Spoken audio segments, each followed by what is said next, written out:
Please take your seats. I want to welcome you to today's committee meeting, Wednesday, October 15th. We have, I think, 11 items on the agenda today, several of which can be dealt with as consent items. Mr. City Attorney, since I don't have any other members here, we'll start today's action as communiques from the chair, and then hopefully before we are finished, I'll have a full complement of members. So with that said, there's no public comment cards. Why don't we start out with item 1. Ms. Barclay, if you could please read item 1. Meg Barclay with the CLA. Item 1 is reports from the Community Redevelopment Agency and the City Administrative Officer relative to selecting an experienced affordable housing developer to purchase the site of the former Buckingham Senior Housing Project.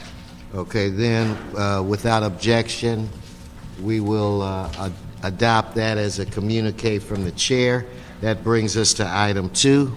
Item 2 are reports from the CRA and the CAO relative to awarding contracts to 10 firms for general landscape architectural services. Okay, item 2, I believe there's some data that has not been submitted and that this committee requested, so I'm going to continue that, and we'll continue to continue that until we get the information. I believe that's the item. If you could, that brings us to item 3.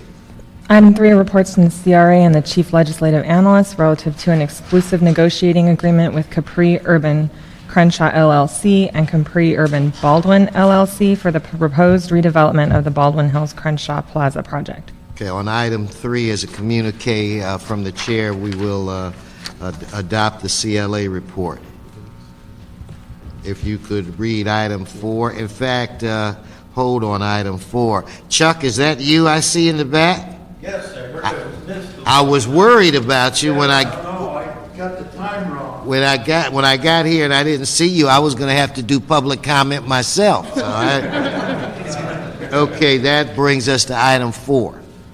Item 4 are reports from the CRA and the CAO relative to restructuring 9 loans and permitting the borrower to backfill operating and replacement reserves past due payments on residual receipt loans with the SRO Housing Corporation. Okay, read item 5 as well, because I intend on continuing both of these items. Item 5 is a report from the CRA and the CLA relative to awarding contracts in a total amount not to exceed $2.5 million for urban forestry services. Okay, so on items 4 and 5, we'll continue those items. That brings us to item 6. Item 6 are reports from the CRA and the CLA relative to the selection of 19 firms for outside legal counsel panel. Okay, on item 6, as a communique from the chair, we'll adopt the CLA report.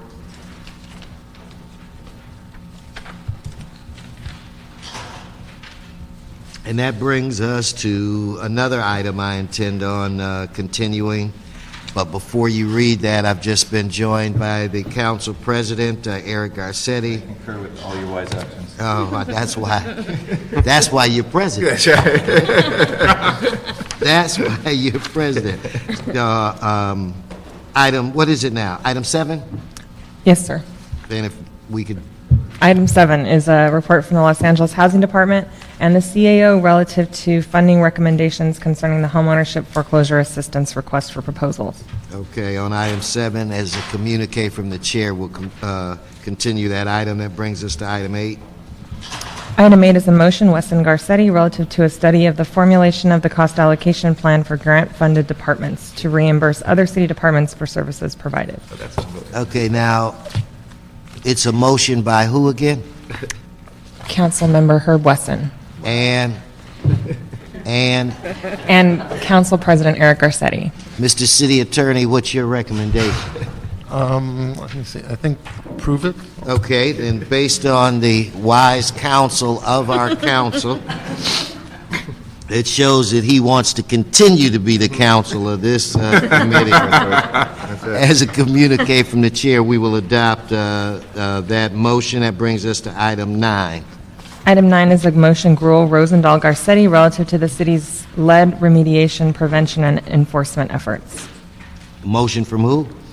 Council members Gruhl, Rosendahl, and Garcetti.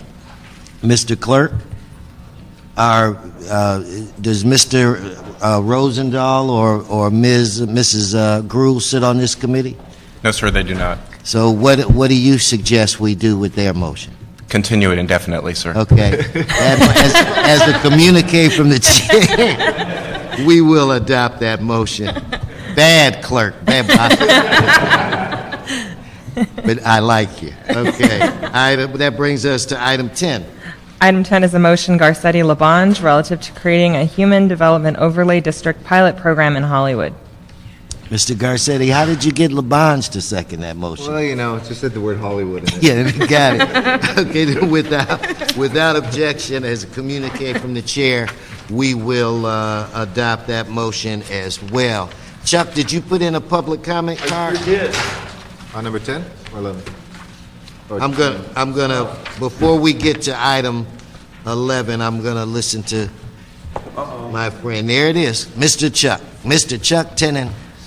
Eric, I said Ladies his and picture gentlemen. in the paper, he was in the street, I've been known to be in. listening there. Yeah, he's Picture here. in the street with some regularity. Oh, That's what I'm. he was out in the street like most people should do and try to do good things and get votes. And he was doing good things. Thank you. Good morning, Chuck. Good morning. Good morning. I see Ed Reyes is not here, but I see he took the kids fishing at Echo Park and he stocked the lake. I wonder where he got that idea from. But good thing. You know, the housing... Actually, just as a side note, we'll save your time. Echo Park Lake is full of really good fish to eat. We stock it regularly from the state. So we have some, if you ever want to come by, we have a club called Los Tiburones, which is the fishermen. And you can go, or the sharks, but you know they are all fishermen. You can come by and be a part of it. So, But he did Let's go. he did a good thing. yeah, absolutely. Go on, Chuck. I lost all No, that you time. Sorry, don't worry. Chuck, That's go 3 on. seconds. I swear, that's all it took. Yeah, Give it back to you.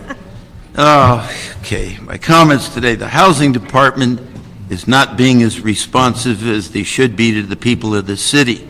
And the housing director should show up every week on a regular basis to this housing committee and report on what the housing department is doing to solve all the current and pending housing problems and issues, and report on affordable housing funds available to help the people in the city, where they are, how much money is available, what they're doing with it, and how they're helping the people. Housing and development includes safe and updated infrastructures. They are a critical component of housing development of massive density in our neighborhoods that include all mitigation issues. Funny thing, the city controller in her audit in 2005 stated that DOT had $365 million in special revenue funds for traffic mitigation impacts associated with new developments in our residential neighborhoods in 81 separate mitigation accounts. So it seems planning has the budget for labor. Then why can't we get $500,000 to do an EIR on Magnolia Boulevard on a motion that was passed by the full city council over a year ago, transportation impact study on an already determined hazardous street? Where did all that $365 million go? It's surely not separated for each project. Transportation improvement mitigation funds. Well, where are they? They should not allow developers without adequate review of the ability of our infrastructures to sustain and support the development. Whew, got it all. You made it? I made it. Thank you. All right, Chuck, good to Chuck. see you. Okay, that brings us to item 11. Ms. Barclay, if you could please read that item, and those that are here to speak on that, if you could start moseying down to the table. Item 11 is reports from the Community Development Department and the CAO relative to changing the service payback amortization terms of community development block grant funded capital loans for nonprofit organizations. Good morning, welcome. Morning. Laura Taylor from the CEO's office. And Sharon Morris from CDD. Okay, The goal of this proposal is to do really three things. It's to update the current city policy with regard to the amortization of service payback loans. It's to return capital assets to the nonprofit organizations that take out these loans in a more timely manner, and it's also to help reduce some of the workload in CDD based on diminishing resources in the department. So what we're looking at is increasing the amortization rate for loans from $40,000 a year after the first 5 years of the loan to $100,000 a year. The first 5 years are critical. That's what we owe to HUD. So any amount that we provide in this type of a loan over $25,000, they require a 5-year service payback period. And that's the amount of time that the organization is performing an eligible activity. So in some cases where there's construction involved, that service payback doesn't start until they have the certificate of occupancy and actually start delivering services out of the facility. So that is our proposal, and we hope that you'll support us. When was the last time this thing was updated, or how long have you been operating the way that you are currently operating? It's been 40,000, I believe, since '92, isn't it? I think so. Since about 92? Yeah, it started off at 10,000 back in the 70s, and then it was 20,000, got updated to 40,000. We'd like to see it go up to 100,000 a year. What we've noticed is we have some organizations with very large loans that the service payback at 40,000 a year stretches out to more than 50 years, and that doesn't make any sense. So we, part of our proposal is not to have anybody go beyond 20 years with their service payback. How do we determine who would qualify for this, or how do we determine who we, would let participate in this program? Okay. Well, I'm glad you asked that question because there are two parts of this. We're asking one part of the ask is moving forward for new projects that we do. They automatically have this new schedule.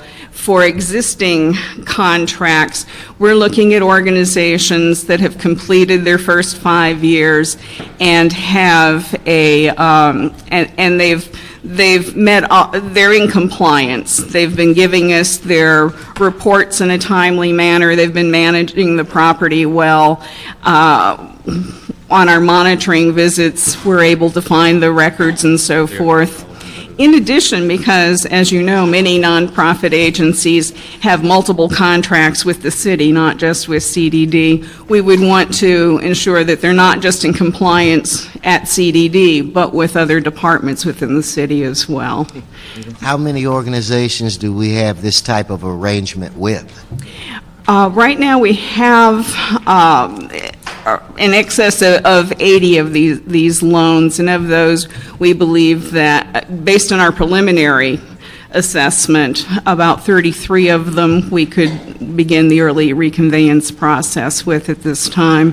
And I say preliminary because we have not done the check with other departments within the city family yet. That would be just based on our records. Okay. We've just been joined, Mr. City Attorney, by Mr. Cardenas, so we now do in fact have a quorum. Can I put this item on pause and then deal with the other items, since we have Mr. Cardenas here? So, Mr. Cardenas, items 1 through 10 we've taken action on as a communique from the chair. 4 of these items were continued. But now that you're here, I'd like to move these items. And before we do that, see if there are any ones. Do you have any questions? And then we'll come right back to item 11. Were there any amendments to them? No. No clarifying amendments, nothing, just as it. Okay. Okay, then without objection, that'll be the order. Okay, so now we hit the pause button, we hit the play button, so we're back on item number 11. Mr. Garcetti? Did you have any questions at all? Mr. Cardenas, it's my understanding that you did have some questions were related to this item at this point in time. Go for it. Thank you very much. Now, I think we have to discuss a little bit of Prop 209 because I think too many people are so afraid of even getting near it that we compensate for not allowing ourselves to stay within the boundaries and allow ourselves to attract applicants that are more robust. We are on item number 11. I'm sorry. Never mind. Good. I thought I flipped it over to the proper page. We'll just erase that. But on these Rewind. on these loans, when it comes to these loans, we have a responsibility to verify the information because some of the payback is in services. Yes, for the majority of these agencies, the entire repayment is in services. Oh, the entire repayment Yes. is in services. We have a few that are cash payback, but most of them are service But see, payback. that leads to my point. When we agreed to offset their payments based on the service that they render to our communities, what happens if they don't render that level of service? Do we just extend the time for them to render that service? For example, say it's a child care facility which could be one of the recipients, right? Sure. Okay. Say it's a child care facility, and they say, we have a capacity of 20 children, and our commitment is to meet that capacity on a monthly basis. And we say, great. If you do that, then that'll be your payment method. But what if they report to us that for some reason, have been at a capacity of 15 children? So they've committed 100% at 20 children, but if they've only had an average of 15 over a period of time, then their capacity is 75%. Does 75% of that those payments get covered by the services, and then they have to give us a check for the difference? How does that work? Okay, well, there are a couple of things there. With a child care center, which is really our easiest example, we require 51% of the kids who attend that child care center to be low-mod income, HUD eligible. Okay. So if the capacity was 20, we'd be looking, for 11 kids. If 11 of the 15 were low mod, we would probably accept that. Okay, but what if, for example, there were 8 kids? And we would work out a plan with them, try to work with them to get up to speed, to identify children. In the past, we have actually helped folks that in the area that we were aware were looking for child care and steering them towards that center. But what if it takes 6 months to get to the point where we get them back they're up out to of speed? compliance Okay. for that period of time, and you sort of restart the clock on them. If it goes too long, So the federal government, these are federal funds, so the federal government gives us that latitude and flexibility. Yes. They want 5 years of continuous service, and you're only going to restart the clock so many times before you say, look, you're truly delinquent, you're out of compliance, and we begin the process of them paying us back, or hopefully never having to go into foreclosure. Okay, so in most cases, those are the avenues that we will take to try to get them back into compliance. And then yes. so that overall, in the long run, they will have rendered the service, and therefore that equity has been established. That's right. Okay. Now, what is the rate of delinquency right now that we have with the organizations that we've loaned these monies to? Right. True delinquency, we have 4 or 5 agencies right Out now. Out of more than 80 that are on this particular that's program. not bad at all, but- And one of those we're in court with right now. Now, when you say true delinquency, I don't want to talk about those anymore. That's pretty cut and dry. Mm-hmm. Now, what else do we have that's not true delinquency, and what contributes to that other list? Well, we have also have a handful of agency. I'm sorry, my staff person isn't here. I don't have the numbers in my head. We have some that are out of compliance. They have not been out of compliance for a long period of time, and we're working with them to get them back into compliance. And there may be a time that they do slip into that delinquent category, but they're not there yet. Now, who qualifies for this program? Any well-established nonprofit in the Okay, city. they have to be established, so they can't be a Yeah, startup. we don't do startups, no. Any particular reason? Well, when you're spending this kind of money, and most of the loans, hover in the $500,000 range, we're really looking for someone we're pretty sure is going to perform, that they have a track record. Now, how are we doing when it comes to servicing or verifying the services rendered? Because it's easy to service a loan when The they cash give is a coming payment. in, You yes. know, that's Yeah. verification enough. The payment, you send it to the bank, it cashes, done. We'll wait for the next 30 days to figure out whether or not you've met your obligation. Mm-hmm. But when it comes to services rendered, obviously, instead of sending a payment, they have to send us some kind of documentation. That's right. How are we doing when it comes to verifying that? We're doing pretty well. It's not a heavy burden on the agency. We're asking for quarterly reports on their performance and their numbers, and then at least once a year, the monitor goes out and does a site visit. And how are we doing when it comes to going out once a year? Well, pretty well. We have a very small staff. We just have 2 monitors for this program, and Two monitors for about 80 agencies? Well, actually, for about 150, because we also have a lease program, people that are in city facilities, they're monitoring those contracts as well. And I assume they go out year-round? Yes. And they're able to sustain that kind of Well, activity? it's tough, and that's part of our motivation for doing a quicker reconveyance for those agencies that qualify, So that they'll have fewer contracts to monitor. do we have a recognized backlog right now of verification? No. They're very diligent about going out, staying in touch with agencies when we get reports back that show us that they're not meeting their numbers. We have quite a bit of communication, and for those agencies that are not sending their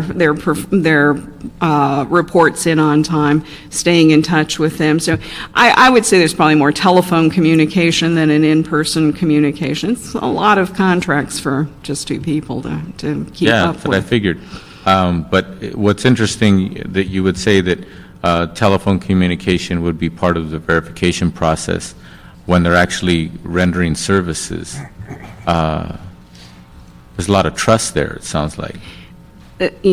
Which is another reason we like established agencies, because sometimes that communication is just around get your report in. Let's see your numbers. If somebody in the community understands enough about the fact that we have this process and an organization should be subjected to our quarterly monitoring, and they were to call CDD and say, hey, I don't know what you guys think, but this agency has been in our community for a long time, they've changed management or what have you, and they're just falling apart.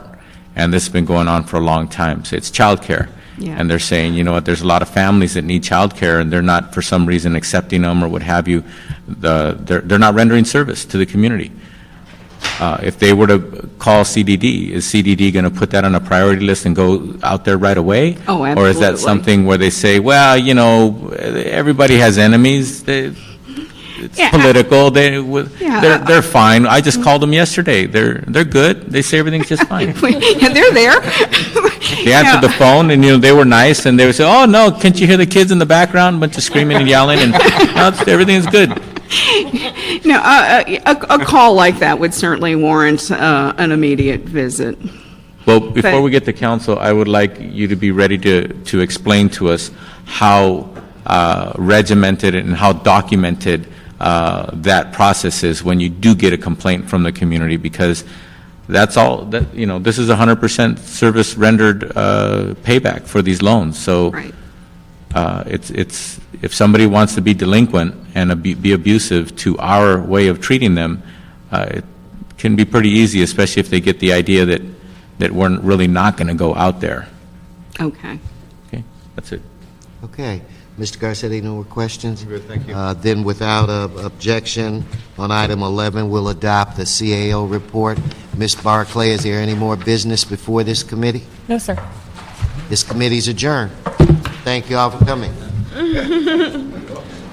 Chuck?